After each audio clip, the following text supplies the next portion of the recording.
System চলে এসেছে, একটা এআই সিস্টেম চলে এসেছে। এটা কেন, মেটা কি, এআই কি, এই বিষয়ে কিন্তু থাকতে পারে, রোবোটিক্স বিষয়, মানে এগুলো ভীষণ ট্রেন্ডিং। এবং আমাদের আইসিটি বা যে কোনো পেপার ওয়ানের প্রশ্ন আমরা কি দেখি, যে আমাদের প্রেজেন্ট কন্ডিশনের সঙ্গে রিলেট করে কোশ্চেন দেয়, বর্তমান অবস্থার কতটা আমরা জানি, কতটা আমরা বুঝি সেই বিষয়টা সম্পর্কে এগুলো। তাহলে এআই এখন প্রচুর পরিমাণে চলছে আমরা জানি, এটা কিন্তু আমাদেরকে দেখে রাখতে হবে পরবর্তী নেটের জন্য।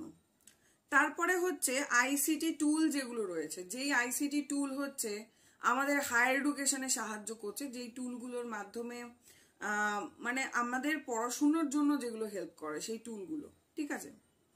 নেক্সট আপনারা লিখে নিন আইসিটি গভর্নেন্স, যেটা এটা আমি রিসার্চের দিনও বলেছি, যে রিসার্চ যেদিনকে আলোচনা আমি করেছিলাম সেদিনকেই আমি বলেছি যে